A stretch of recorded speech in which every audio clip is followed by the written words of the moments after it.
Iedomājies, cik mēs reizes bijām testēt tās visas kameras, tēmekļus. Tad kurš bija labāks, mikro vai pār? Nepiekrītu tam, kad es aizēju uz medībām, pavadu labu laiku. Nonācām pie secinājuma, kas tad ir labākais. Izmēra.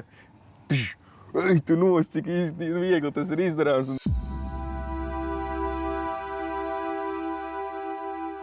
Premium optiks ir apritējis vesels mēnesis, tā kā raujam šampīti vaļā. Tikai ievarāt tādais. Bezalkohols, kas izrādās, ka nesprāst. Alkohol free. Ko priekā? Mums ir apritējis vesels mēnesis. Yep. Jāsaka paldies katram pircim, kas no mums ir iegādājies. Tā ir tā kā motivācija patiesībā bija gana daudz pirkumu. Vienu brīdi bija katru dienu kaut kas. Jā, bet reāli pārsteidzoši. Mums ir kaut kādi, vismaz jau 25 kaut kādi pirkumi, vai kad cilvēki tiešām sazinās ar mums un arī saka, īstenībā tas bija tas, kas pietrūka šajā visā lauciņā, kad ir tiešām tāds ļoti detalizēts, pārbaudīta katra kamera, kā viņi rāda, kādos apstākļos rāda, kāds ir pogas, kāds ir inovācijas un vēl viss kaut kas. Un tā kā mums ir reāli prieks, ka mēs varam atbalstīt medniekus šajā termokameras un vispār digitālo ierīču izvēlē. Jā, īsumā es no viena no pēdējiem ierīcēm, kur es atdevu, tad tieši tā arī bija. Viņš saka, es aizgāju uz izstādi, kas notika Ķīpsulā. Viņš saka, man ne no viena pārdevēja līdz galam neradās tāds iespējas, ka viņš tiešām viņu pārbaudījis, apskatījis, patestējis medībās, platībā, kaut vai dabā. Tos pašus ragus, lai saprastu, kā viņš rāda. Un tu jūti to sajūtu, ka tev braukā pausīm un tev nav seguma tam.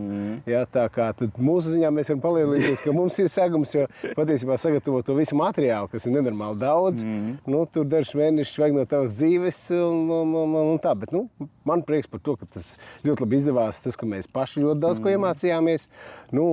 Pats lielākais prieks, ka cilvēkiem ir vieglāk izvēlēties. Un man šķiet, ka tā nākotne mums ir tāda, kad neviens negribēs mērot tur pārsimts kilometrus, lai apskatītos un pataustītu. Un arī pilsētvidē, ko tu apskaties un patausti, 100 metrus tur ieraugi, rāda forši, visi rāda forši. Kaut kādu mašīnas motoru vai kaut ko. Jā, un tas absolūti nav tas, un pārējām lietām arī jāpiešķir vērība. Un starp citu, mums arī bija pa vidu radās šim visam jautājums, tā kā no viena klienta, jūs tikai testējat, jūs esat tikai testētāji, tā kā džeki, kas pārbauda visas ierīces un atrod, tā kā, kur ir labākā, vai jūs arī pārdodat? Jā, jo tur, citiem tiešām tas viedoklis, ka Viesturs un Rainers beidzas strādāt iepriekšējā darba vietā. Tagad viņiem dzīvē nav ko darīt, viņi vienkārši ņem un testē. Protams, ka jebkura jēgpilna lieta dzīvē ir, protams, ka tas ir hobijs vai vienalga, tam jāatnes apakaļ kaut kādu maizīt. Protams, jā. Jo, zin kā, lai būtu lielāka motivācija tur testēt un tiešām ieguldīt šo laiku iekšā, protams, mums arī ir interesanti tās ierīces arī notirgot. Jo viens ir tas, ka mēs viņus iztestējam, bet kāds tāpatās var sastāstīt, ka tur tie testi nebija pareizie testi un tā tālāk. Un tāpēc mēs arī parasti uzreiz sakam, mēs varam aizsūtīt visus reālos materiālus, kas mums ir, un no reālas vidas var paskatīties, ja kādam ir interese. Un arī tāpat jebkurai lietai, es nepiekrītu tam, kad es aizēju uz medībām, pavadu labu laiku. Tas ir viena no komponentēm, bet tā galvenā komponente jau ir tāda, kad tu kaut ko nomedīji. Ja?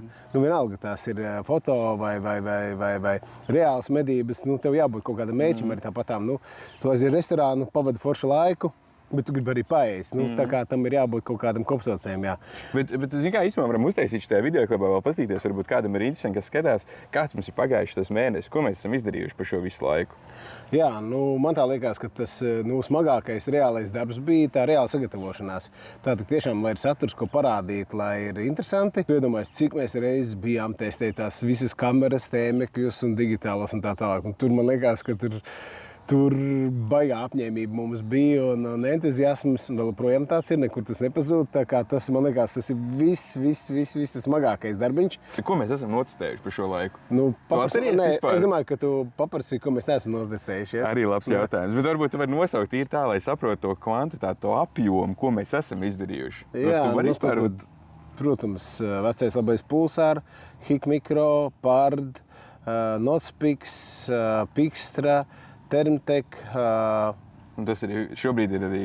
Tas arī smā viss, jā? Mums arī notestēts tas Saitongs. Arī vēl citi, bet tie video vēl nav, un mēs padomāsim, ko publicēt, ko nepublicēt. Mums ir diezgan daudz vēl tādu materiālu, kas ir tā doma, vai viņiem vajag parādīties saulīt vai nevajag parādīties. Tā kā mēs gaidām jaunos modeļus, jā? Jā, lai mēs varētu ķerties klāt. Varbūt, ja kaut kāda ir kamera, ko tu gribi, lai mēs iztestējam, un vēl nav mums šajā sarakstā iekšā viņa, tu droši raksti komentāros vai sazinies, un mēs tev pamēģināsim viņu izveidot. Protams, ka tur ir viens tāds ierobežojums.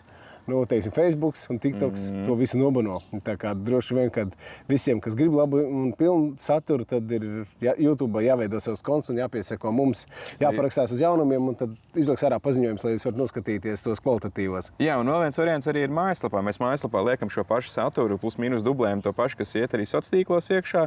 Un tad, ja jums ir interese un jūs gribat redzēt pilnvērtīgu to saturu, tad skatieties mūsu mājaslapā, kas ir premiumoptics.lv, un tur ir pieejami visi videoklipi, kas mums ir bijuši. Jo mums ir tāda neliela problēma ar to, ka Facebookam un TikTokam šobrīd ir jauni noteikumi, kad kā tu ieliec vairāk ieročus, lodes, šaušanu un tā tālāk. Tā ir jautājums, vai mēs pat varam teikt tos vārdus. Tas arī uzreiz jau. Jā, tur tā kā mākslīgais intelekts ir tik ļoti gudrs, kad viņš arī saprot latviešu valodā, ko mēs runājam. Ko mēs vēl izdarījām par mēnesi? Pasākumos, kur mēs piedalījāmies, tas bija vienota valstī. Patiesībā pēdējā mirklī ielicām iekšā, jo mēs sapratām, ka ir mums klienti, kas grib noskaidrot, kā tas viss darbojās vai darbojās.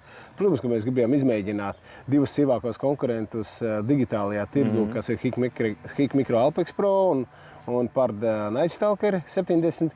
Kā tad viņi strādā vai strādā. Tā kā tas bija viens, bet patiesībā tā vienota valstī talšošana bija tā, ka, teiksim, es teikšu, es esmu bijis tur, nezinu, 4, 5, varbūt 6 gadus, bet pirmo reizi bija tā, kad es pieeju pie tā vaļņa šaušanas, un es projām vienkārši netieku. Jo patiesībā, kad tev ir reāli brīvas rokas, tad visiem jautājums ir par balistiku, kā aprēķināt, balsīgu koeficientu, ievadīt iekšā visu optikā, vai dienas optikā. Tur bija viens interesants vīriņš, kas atbrauc tā kā balta lapa, nav sagatavojis pilnīgi nulli. Pilnīgi nulle. Mēs uz vietas nokoordinējām, Rainers nospatoja, un viņš tika tik tālu, ka viņam beidzās klikšķi. Jā, bet viņš bija reāli priecīgs, viņš bija pārlēmts, viņš pirmo reizi mūžā tik tālu, es esmu trāpījis. Tāda sajūsma cilvēkam sejā bija, man liekas. Un tas vienot valstī savā ziņā arī ir tas, ka tu vari pārbaudīt savas prasmes un zināšanas, un no mūsu perspektīvas, kas mums patīk, ka mēs varējām atbalstīt šos cilvēkus, kaut vai nes iegādājies no mums to ierīci, ka mēs varam tev pat savadīt tos balistiskos datus, palīdzēt, kā tu to visu izdarīt. Un viss knefiņas, bet mums patiesībā, mums liekas, tur atradās divi pircēji noteikti. Jā, kas ir interesanti arī, ka nafik tos digitālos nevajag, un tā tu atnāc pie pašai, nevajag digitālos, paņem, pamēģini izmērīt atalu meitē, cik vienkārši tas ir, izmēra, tu nos, cik viegli tas ir izdarāms un tā tālāk, un pēc tam staigā garām, tu ienāk garām, un tā skatās virsū. Laikam āķis lūpā ir. Tas, ka cik labas tās ierīces mūsdienās ir un cik ļoti viņas atvieglo tev to ikdienu, bet kā tu vari zināt, ja tev nav kas parāda? Jā, un tas arī, man liekas, ka digitālie tēmekļi tomēr jau mūsdienu risinājumos ir tomēr forša lieta, piemēram, es tagad ieraugu tur labs uz 300 metriem, gribu medīt, tad jāklikšķina tornītes, kaut vai tu uz tornītes uzlicis atzīmi. Vai arī varbūt neesi, bet vienkārši tu zini, tev pierakstīt, cik tālu, bet uz kur pusi bija jāgriež. Ja? Tā kā tas ir, tur tas to visu izdara automātiski. Ātru jautājumu tev. Tad kurš bija labāks uz to balstisko kalkulātoru, Hikmikro vai Pards? Es teikšu, mēs tagad pa šiem diviem digitāliem tēmekļiem vēl neesam publicējuši, vēl uztaisījām vēl visādas lietiņas un apskatījāmies. Pardam ir ar vienīgais, ar ko viņš velk cauri, tā ir ļoti laba bilde. Viss pārējais, es nezinu, kā Raineram. Un arī atrisināt tā, piegaismot. Un piegaismotājs un attālu mērītājs. Tās ir divas lietas, ko Pards izvelk cauri. Skatīsimies, kā būs jaunākos modeļos. Tas viss atrisināts, bet pieņemsim, tur, kur tev viss jāregulē, viss jāievad un tā tālāk un tā tālāk. Tās ir zobu sāpes manā skatījumā. Daudzām optikām nestrādā tas rullīts korekti, un tu tur vari nočakarēties, kamēr tu to visu saliec. Tādā ziņā, un arī vēl ir tas, ka Pards vienkārši nestrādā ar aplikāciju. Vienkārši nestrādā. Savukārt ar Hikmikro ar aplikāciju ļoti labi strādā, un tā ir ērta lieta, sevišķi tādā kaut kādā talkšanas režīmā. Noliec planšeti, skaties uz planšeti un šauj, viņš visu redz. Otrs arī, visa izvēle, kā strādā visas pogas un viss pārējais, tā kā tur Hikmikro ir galvas tieši priekšā, absolūti, un kvalitātes ziņā tad kāds Hikmikro pietrūkst. Iebūvēts tas piegaismotājs, pietrūkst tas, ka viņiem vajadzēja būt arī dažādai tai objektīvu izvēlei, jo citiem tiešām ir svarīgs redzeslauks un pieesnieks ir tas, kas ir vajadzīgs, bet kam redzeslauks nav svarīgs, viņš šauj 200 metri plus, tam droši var likt 70 lēcu, un viņiem taču ir no kā paņemt, kaut vai paskatās Habrok to niknāko binokli. Tur jau viss ir gatavs. Tev arī no kolektīva viens, man liekas, bija tur, vai kas izšāva arī ar digitālo. Jā, Henrijs, un arī tā kā ļoti forši izdevās, viņš nebija sapratis, kā balistiku savadīt, tā kā mēs palīdzējām, un ir forši tas, ka ātrumērītājs tā ir svarīga lieta. Jo atsevišķām lodēm ļoti mainās ātrums, un tas ir vajadzīga lieta. Un pēc tam vēl arī šāvāt pa droniem. Pa droniem šāvām, jā. Tad, jā, tad, es tagad, protams, kad beidzu šaut, tad es sapratu, ka bišķi tomēr priekšā jāpaņem, viņš lido tev tuvāk klāt, jā. Nu tā, bet, ka tu tur esi Kāds ir pēc kara visi pusautomātā, jā. Tā kā tas arī forši, un tad visi trīs mēs no vienā kolektīvā medījām, un tas arī bija fantastiski. Nu, un pēc tam mēs bijām arī Nāslīdzējiem mežā. Un tā arī ļoti tāda svarīga lieta, piemēram, es, piemēram, no tādiem pasākumiem pats uzlādējos.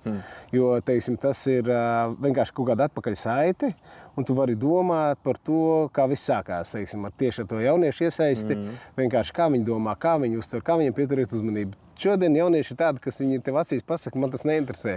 Jā, vai tu kaut ko stāstīsi, viņš pagriežas aiziet prom, tu nenotur viņu uzmanību, un tu nav par ko dusmoties. Tas nozīmē, ka tev ir jāsniedz tā informācija tā, lai tad viņam tu uzmanību noturētu, lai viņi būtu interesanti. Un tas tev tur, kā saka, nekāda pārmetuma vai tāda dusmošanās, bet vienkārši pasniedz tā, kā tas izdodās, tā kā tas arī. Bet arī bija ļoti daudz atgadījumu, kad bērni arī zināja, gan arī dzīvniekus, gan arī, kad ar vecākiem iet dabā un mežā. Un, nu. Jā, tas arī tas labā ziņa ir, bet bija, protams, kad arī pilnīgi tā, ka nav saskārušies. Tas arī fakts, un man liekas, ka tādi pasākumi noteikti ir jābūt, jo es saku, zelts, nezinu, platīnas un diamanti ir pilns kosmoss. Mēs tur varētu atrast viņu miljardiem tonu, bet es varu garantēt, ko mēs kosmosā nevaram atrast, tas ir koks. Un koks ir Latvijas resurss, Latvijas bagātība un viss, kas ap to koku. Un tas ir mežs un medības un tā. Tā kā man liekas, ka ir obligāti jābūt vienu reizi mācību gadā, kad ir dabas zinības, it sevišķi pamatskolai. Ja, tad, kad obligātās pasākums jāapmeklē, jo tur jau ir pirmkārtām. Mēs dzirdējām tie, kas arī bija atbraukuši uzņēmums ar mežstrādes tehniku. Ja. Kad redz, ka iemirdzās acis, varbūt tas puika taču viņam patīk tā tehnika. Ja. Viņš aizies uz to ceļu, aizies uz meža tehnikumu, piemēram. Ja. Tur tāpatām arī tam, kam vairāk interesē bioloģija, kaut kāda meža atjaunošana. Tur ļoti daudz profesijas ir ļoti interesanti. Un arī tāpatām tas medības jau ir viens tāds pirmkārtām, tu izzini to dabu. Ja. Un tā lielākā problēma mums, teiksim, arī visi sociālo tīklu heiteri patiesībā ir tie, kas par dabu pilnīgi neko nezina. Es dzīvoju šajā apvidū, un es varu tur no rīta līdz vakaram visiem stāstīt, un tad viss ir šokā. Aizjām medības suņiem pastaigāt, un tad viņi domā, kas tad tas tāds ir, bet īstenībā tas nav nekas skaitīgs. Mēs jau bijām vēl vienā, īstenībā varam to definēt kā pasākumu, ka mums uzvanīja klients un jautāja, kad es gribu vienu steleru tēmēkli vai otru steleru tēmēkli, un tad es nevaru izvēlēties. Un tad viņi saka, tu vari pastāstīt vairāk, bet un tad viņi saka, kā man viņi to dabūt gatavi. Un tad viesturs piedāvāja risinājumu. Tad mēs aizbraucām uz Liepāju. Apskatījāmies, kā rāda, nonācām pie secinājuma, kas tad ir labākais, uzlikām uz ieroča, piešāvām, un pats galvenais, kad arī varējām pārliecināties, kā balistiskais kalkulators strādā labi. Man tā likās, kad klients bija tiešām apmierināts. Protams, ir tā, ka katrs klients ir savādāks. Ir tādi, kas grib tur filmēties, palielīties, kad ir tādiem, kuriem mēs ļoti respektējam, kad viņš nevienam negrib teikt, nevienam negrib rādīt. Un varbūt saistīts ar amatu vai tur vienalga kā mediju un kur mediju un tā kā. Bet tā ir tāda, man liekas, kolosāla iespēja, jo tad mēs pavadījām ar visu muldēšanu. Virs stundas varbūt. Jā, nebija ilgi. Līdz 2 stundām, jā. Ar muldēšanu, piešaušanu, izmēģināšanu, paskatīšanos, balistiskai izmēģināšanu. Beigās jau, kad balistiskais aizgāja, tad vēl izšaut, tiešām strādā un tā. Un viss, un 2 stundas tu esi veltījis, tu esi izvēlējies sev optiku, tu esi viņu uzlicis uz kronšteiniem, piešāvis precīzi, nolīmeņojis, savadījis balistiskos datus un trāpījis un ātrumu lodē izmērījis. Viss super. Jo man liekas, ka tās ir ļoti grūta lieta, jo tad iedomājies, tad kaut kur tu nopēc tēmekli. Kaut kur tad tu meklē kronšteinus, tad tu domā, kas to visu saliks kopā. Beigās, kad tu atrod šautuvi, tad viņš tā kā nezin, kā līdz galam piešaut. Tas ir viena lieta, labi, varbūt ar to tiek galā, bet pa balistiku vispār neko nezinu un šujās nost. Tad beigās tev jādomā, kur to balistiku ielikt, tad pēc tam pārbaudīt, tad beigās izrādās, ka lodas ātrums jānomēra. Un tad šī nedēļa tu vari pavadīt, un tad tur vēl būs iespējams, ka jāklausās vienam otras gudrības, un tas saku tā kā celtnieks stāstā. Viens ielai pamatus un saka, ka zeme tāda, un tad, kas nāk būvēt sienas, saka, tie pamati nav ritīgi, kas liek jumta arī saka, sienas nav ritīgas, un tā tālāk. Jā, tas tā baigi forši, un tāpēc mēs arī ar viesturi tagad tā domājām, kad īstenībā tas premium optiks var būt kā vienas vietas pietura, kur tu visu dabūni gatavu. Tu vari gan izvēlēties tur tēmēkli vai termokameru, tu viņu vari uzreiz arī piešaut, vari savadīt balistiskos datus. Mēs to varam izdarīt priekš jums, un viss ir gatavs. Jā, tieši tā. Mums, protams, arī tāds mazs plāniņš par to, ka ne jau tikai viss notiek ap Rīgu. Absolūti, ne. Visas medības notiek kaut kur citur. Tā kā tad mēs esam diezgan fleksibli. Un, jā, mēs varam satikties arī kaut kur, nu, ja mums Liepāja pa ceļam, tad es domāju, nu, nekur tālāk nevar aizbraukt. Nu, varam aizbraukt līdz Zilupei. Ja Zilupei šautuvu arī nav problēma. Mēs arī bijām šautavē šomēnes. Šautuvā mums bija paredzēts izveidot tādas video ruļļus. Un bija sarunāts, kad atbrauks mums viens draugs, vēl viens draugs, nu, klienti arī tajā skaitā un palīdzēsim ar balistiku un to un šito, un vienam pašlādētas patronas un tā. Un pēkšņi mums tas laiks tik ātri izbeidzās, ka mums no tiem video, ko vajadzēja safilmēt, bišķiņ atpaliek laiks, bet nu, tas gandarījums ir tāds, ka nu, izdevās, ka tu reāli esi tajā tēmā iekšā. Tu zini visas specifikas, gan pa jebkuriem ražotājiem, kā savadīt balistiku. Jo mums tur bija savadījām balistiku un notpikam, pulsēram un pardam. Jā. Tā kā, un arī, protams, paši Hik Mikro, tur, man liekas, tajā reizē arī mēs arī izmēģinājām visu, un tā kā viss izdevās. Es jau teikšu tā, ka mums ir mēnesis ļoti daudz piebāzts un pilns bijis ar visādām izklaidēm. Nu, katru nedēļu kaut kādas, jā, tā teikt, izbraukumi, kaut kādas aktivitātes. Nu, jā, tā kā sezona medība sāksies ritīgā, jau, protams, 1. septembrī, bet tas jau šobrīd uz meža cūku postījumu, uz pupām sevišķi, es zinu, ka daži jau sūdzās, kad kaut kur parādījušās tik daudz, un protams, ka stirnāžu sezona, un tad arī 15. jūlijas briežu sezona sākās, tā kā, ir daudz ko darīt. Tā teikt, sagatavojies, lai sagatavotos buku sezonai. Kas ir tuvāk? Seko premiumoptikas.lv. Mēs paši mēģināsim noskaidrot, ar kādu aprīkojumu tad labāk doties buku medībās. Jā, un arī mēs atgādinām vēl vienreiz, arī, jo tas mums bija vairākas reizes atkārtējies jautājums. Jā, pie mums arī var iegādāties. Jā. Un pie mums arī var iegādāties par labāko cenu Latvijā. Varam garantēt to. Tieši tā. Tā kā, ja ir interese vai kādi jautājumi, vai jebkas pilnībā, droši rakstiet, zvaniet, sazinieties, kā jūs vien varat. Nu, un tiekamies nākamajos video. Jā, nu, varbūt iespējams par tradīciju. Nu, katru mēnesi jau droši vien apskats netaisīsim. Varam uztaisīt. Kādos nogriežņos, jā? Es sagribējusies iedzert to bezalkoholisko šampi, jā? Jā. Pilnīgi noteikti, jā. Tā kā tiekamies nākamajos video. Tā.